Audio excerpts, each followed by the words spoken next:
All right, and we're live. Yo, guys, what's up? To some people, he's top G. What color is your Bugatti? To others, he's the king of toxic masculinity, the ultimate misogynist, poisoning our culture by teaching men how to disrespect women. Andrew Tate is obviously a controversial figure who a lot of people pay attention to. And as someone who gives dating advice, as a dating coach who helps men learn how to approach women, as someone who helps men, as someone who gives dating advice to men, I'm curious if his dating advice is going to be extremely misogynistic, some crazy shit that's toxic and unhealthy, or if he's going to spit some facts. So with that said, let's check out the clip.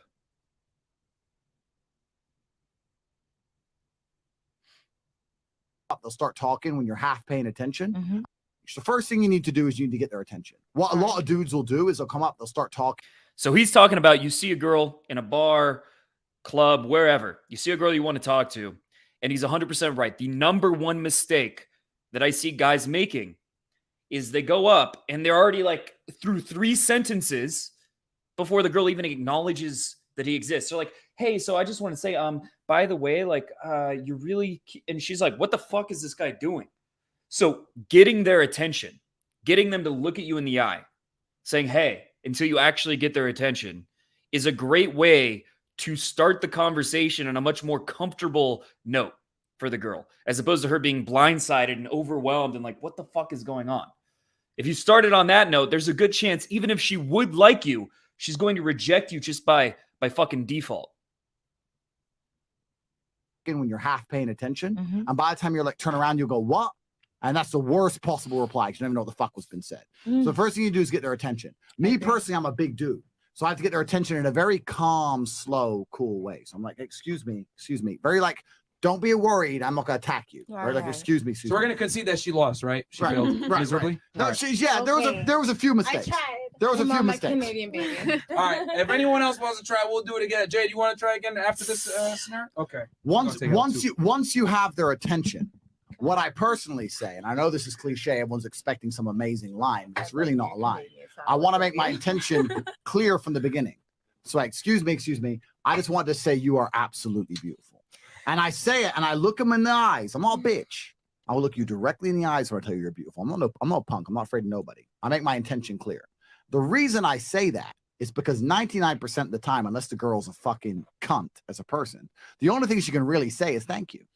She has to say something positive, right? So we've started, let's look at this from a human psychology perspective. Now I'm a stranger, but the first interaction is positive. True or false, right? So I've come over and said, you're absolutely beautiful. And she says, thank you. I said, you're welcome. I just want. So you can actually kind of learn game just by how he's controlling the room with all these women, right? How unreactive he is, how certain he is in what he's saying. He's very expressive, very passionate, and he speaks in a way that's very masculine, right? And he's clearly the center of attention. Everyone is reacting to him, and he's owning the room in a way that most people just wouldn't do. So that's game in itself. The other part of what he's saying about starting by telling a girl you're very beautiful, it's good. It's a good way to approach girls. It's not always the best. So it's basically good because a lot of guys, they have their whole life, they've kind of been pussies when it comes to women. That was me. It's just the truth, right? We're raised to be total pussies when it comes to making our intentions clear. We feel like, oh, if I tell a girl I like her, I'm going to get shamed. I'm going to get harshly rejected. I'm going to get laughed at. We're afraid of putting ourselves out there, letting a girl know that we want her, that we desire her, and just going with it. No hesitation, no bullshit. We think that will creep women out.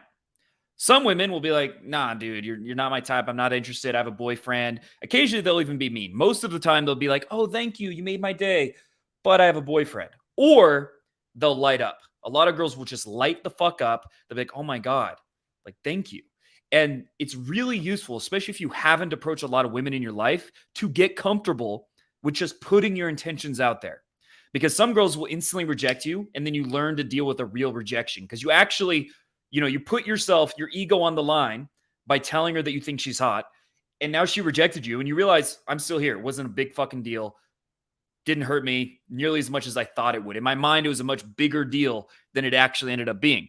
So that's level one, is that it actually helps you become icy, to become unreactive, to become grounded. The other side is a lot of girls will actually love it, and you'll realize that masculine energy, that penetrating force, that penetrating energy of I want you. Some women, they're not going to be responsive to it, but a lot will be very, very responsive to it. You'll get a lot of very positive responses, and you get to cut through all the bullshit. Because a lot of guys, what they're going to do is talk to a girl. Me, the first year when I was going out to bars, I would talk to a girl for 45 minutes without letting her know in any way. She had no idea that I was a man. I might as well have been androgynous. There was no energy of, I want you. I want to have sex with you. That was not the energy of the interaction. They'd be like, it was nice meeting you. That's what happened. So learning to get over that and just go for it, it saves time. It's the most efficient way to approach, and it builds your confidence, and it will get way more results than pussyfooting around and half-assing it. It will get you far more results than that. So it's a great starting point. Now, sometimes, let's say a girl's in a group where there's a guy, going that direct is not necessarily the best move. There are scenarios or girls who really care, like socialites, who really care about how they're perceived.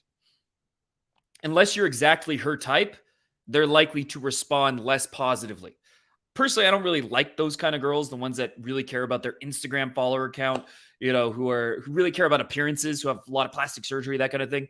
Not really my type, but if it is your type, then with them, you want to go more indirect and make them think you might not be hitting on them, because those girls tend to get a rush out of rejecting guys when they get hit on.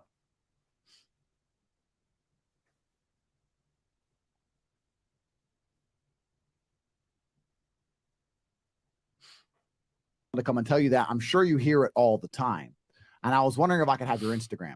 The reason I asked for an Instagram is because it's a far less personal than a phone number. If you ask for a phone number, very few people have her phone number.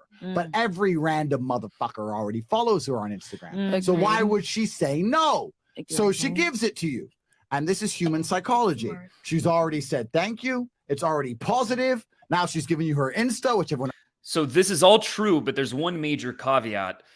This guy, he has, even back then, he had an Instagram before he was super famous. He had an Instagram with, well, he didn't have a Bugatti, but he had a Lambo. He had, supercars. He has very high quality pictures. He's traveling, beautiful women. He has a high status Instagram.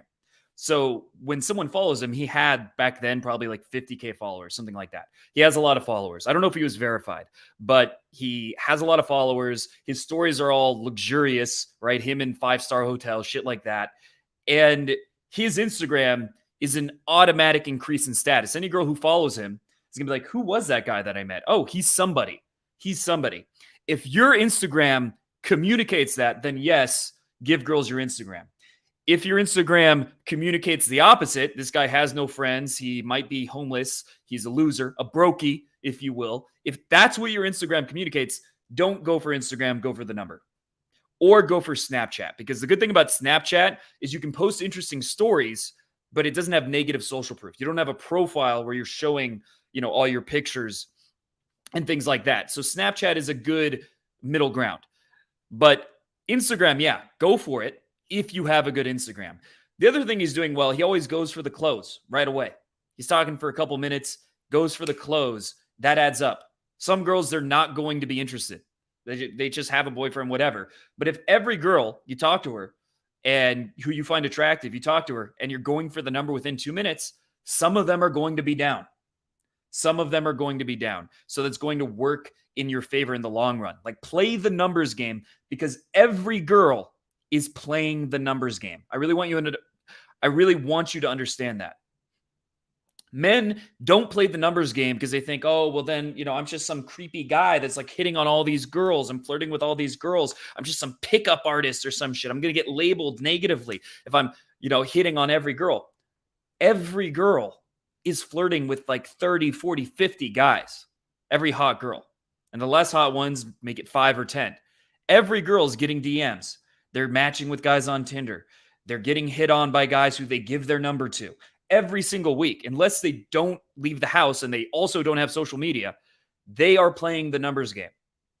And that's why they win. That's why they have more options, more abundance. And it's men who are the ones who become involuntary celibates, because every girl passively is playing the numbers game.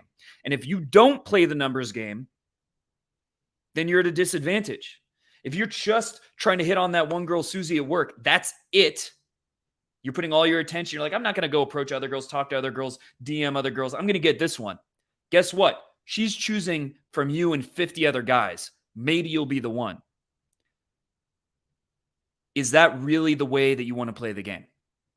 Is that really going to work out in your favor if you only have one option and that girl you're talking to has 50? You need to have 50 options as well. Here we go. Else has. And after she gives me her Insta, this is the true test. Okay. I say, what's your name? Let's say she says, Jade. I'm a Eurocentric Bubba. No, I'm joking. Jade. I'll say, it's nice to meet you, Jade. I'll shake her hand. And I'll wait 2 seconds. If she says, what's your name? She's on it. If she wants to know my name back, it's done. Game over. 100% in the bag. I don't know what that is, but here we go. He's essentially right. So he has a test in the interaction to find out if the girl is receptive, to find out if the girl's interested. It's you could call it in pickup artist terms, it's a compliance test. And it's really good to have a way to do that. One way is you introduce yourself. Does she ask you your name back? If she does, she's probably interested. If you leave a silence in the conversation, does she fill it? If you say, hey, let's go to the bar, or hey, let's go to this area is too loud, let's go outside, whatever, does she follow you? Will she do that? If you touch her, does she touch you back? Things like that. It's very important that when you're talking to a girl, you're aware of the signs that she's interested or not interested. Because if she's giving you nothing, she says, I have a boyfriend, she doesn't ask you your name. I see so many guys, they'll try to hit on that girl and she'll tolerate them, maybe talk to them for 10, 15 minutes. It went nowhere. Complete waste of time. So you want to find out quickly, have a way, and Andrew Tate's example is a good way to do that. Find out if she's interested. You don't know 100%, but you have a good idea. So you need to find if she is compliant based on something. And does she ask you her name? Whether she asks you your name after you introduce yourself is a simple way to do that. That's a nice little technique. So overall, Andrew Tate's advice, I mean, he was saying compliment the girl, be polite. I try to be very polite and respectful. I don't come on too strong or aggressive because I'm a larger man. So basically, he's empathetic. He's respectful. It's kind. I don't see the misogyny, at least not in this video. This video is it's good advice. It's not 100% what I would do. It's a bit oversimplified, but the basic idea is 100% sound. It's not bad advice. So with that said, if you enjoyed this video, make sure to subscribe to the channel, hit the bell button because YouTube is not going to show you my videos if you have not clicked the bell button. And then what else do I want to say? Is there anything else? And let me know what you want to see. And if there's any other clips you want me to react to, let me know in the comment section below.